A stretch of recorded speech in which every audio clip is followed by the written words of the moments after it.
Dentistry is not expensive, but neglect is. Today, I'm going to give you a few myth busters by which you can take care of your oral health and prevent bigger and more expensive dental problems.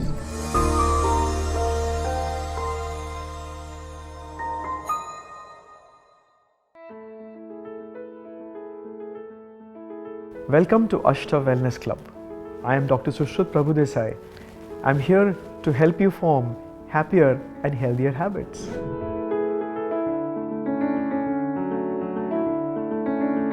Today, I'm going to show you the most powerful tool that I have in my hand. It's called the toothbrush. Most of us don't really know the correct technique of brushing. हम में से कई सारे लोग brushing ये एक activity या एक हॉबी की तरह करते हैं। टीवी देखते समय, कुकिंग करते समय, गैस पे चाय चढ़ाते समय या वॉशरूम में। Brushing has to be done in front of a mirror and mindfully, knowing कि आप कहाँ पे ब्रश कर रहे हो और कैसे ब्रश कर रहे हो। तो चलो देखते हैं what is the correct brushing method. अक्सर लोग इस तरीके से ब्रश करते हैं जहाँ पे वो इधर राउंड एंड राउंड गोल का एक्शन करे, या फिर अगर आप किसी के साथ गुस्सा हो तो कुछ इस तरीके से करें। और ये दोनों तरीके गलत है।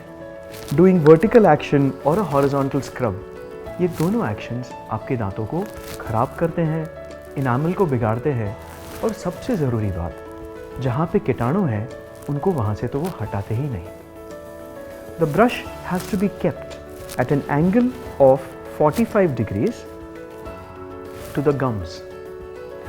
The brush should then be vibrated for a few strokes and then should be rolled down like this 6 times.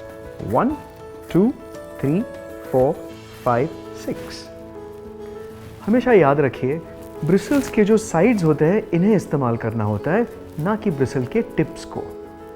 अब ब्रिसल के साइड से कभी भी आपके गम्स को या दांतों को डैमेज नहीं कर सकते हो। ब्रश करते समय दांत थोड़े से खुले होने चाहिए। They should not be tightly shut and they should not be wide open. अगर हम बड़ा सा मुंह खोलें तो वो ब्रश पीछे तक पहुंचता ही नहीं, क्योंकि हमारा गाल दांत और गाल के बीच में वो ब्रश के लिए जगह ही नहीं छोड़ता। नीचे के दांत ब्रश करते समय बिल्कुल ऑपोजिट डायरेक्शन, मसूड़े से लेके दांत तक, like this 1, 2, 3, 4, 5, 6. Then you move the brush forward 1, 2, 3, 4, 5, 6. And then you brush the insides 1, 2, 3, 4, 5, 6. By doing this method, you will remove all the bacteria which are present near the gums of the teeth and wash them away from the teeth. हमारे दांतों में cavities कभी दांत के tips पे नहीं बनते। जहाँ पे दांत और मसूड़ा पास पास में आता है वहाँ पे बनते हैं, या फिर दो दांतों के बीच में बनते हैं। ये मैंने टेक्निक जो अभी आपको सिखाई, इसको कहते हैं modified Stillman technique. This is a technique that is accepted world wide for making sure that you don't get your cavities.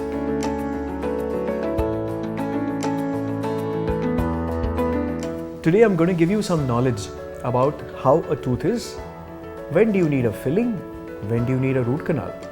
जितना दांत हमें मुंह में नजर आता है उससे करीबन दुगना अंदर होता है।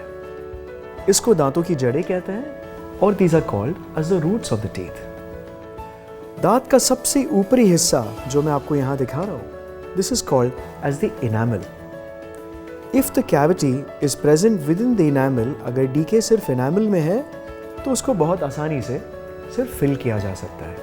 अगर आपने इस कैविटी को नज़रअंदाज कर दिया क्योंकि आपको शॉपिंग जाना था, या आप मॉल में जा रहे थे, या आपको पिक्चर देखनी थी, तो वो पॉपकॉर्न से और बाकी चीज़ों जो आप खाते हो उससे ये कैविटी थोड़ी और गहरी हो जाती है और ये बन जाती है cavity which is gone into the dentin.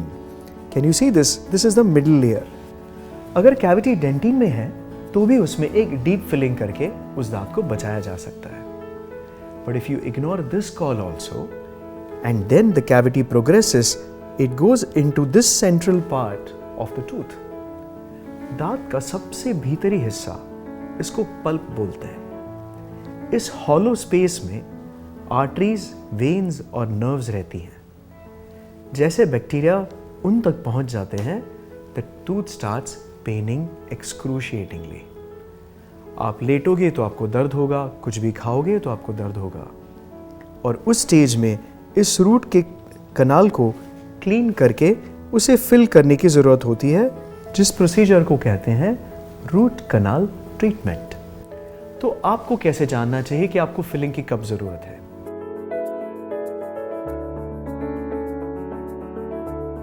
The first pointer is when food gets stuck between teeth.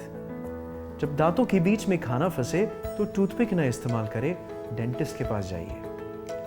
अगर आपका दांत सेंसिटिव महसूस करता है जब आप कोई ठंडी चीज़ लेते हो या गर्म चीज़ लेते हो, ये भी कैविटी के शुरुआत की साइंस है।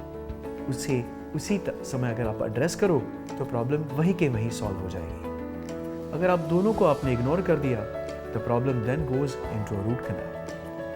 अगर आपने रूट कनाल भी नहीं किया और उस दांत को सड़ने दिया तो धीरे धीरे ये दांत टूटने लगता है और दांत के चिप्स निकलने लगते हैं। And then a stage comes where you need to remove the tooth and place what is called as a dental implant. As you must have understood right now that problems can be sorted at an early stage and their solutions are simple and not very costly. Scandinavian countries have insurances which take care of all their dental health. So they go for checkups every 3 months to the dentist और कोई भी problem उनके country में छोटे से छोटी stage में ही पकड़ी जाती है। Unfortunately, in a country like ours where we don't have dental insurance, people don't come to dentists unless they are in dental pain. It is seen that about 73% of youngsters have bleeding gums and at least 13% of youngsters have one cavity which they don't know about. अगर ये बच्चे या ये young adults या आप जैसे और मेरे जैसे लोग, if we go to the dentist at a regular interval, ये problems बढ़ने से पहले ही इनको रोका जा सकता है। I want to tell the whole nation that we need to change our mindset. हम जब कोई चीज़ खरीदने जाते हैं तो हमें उसके लिए हम पैसे देते हैं और वो चीज़ हम लेके आते हैं, इसके लिए उसका मूल्य होता है, there is value to it. But going to a doctor and taking his advice or going to a dentist and making sure that your teeth are clean and getting them checked is a service. Services are as important as products. It is necessary that you service this beautiful body that God has given you and take care of it because it's the most expensive thing that you can own. Thank you very much.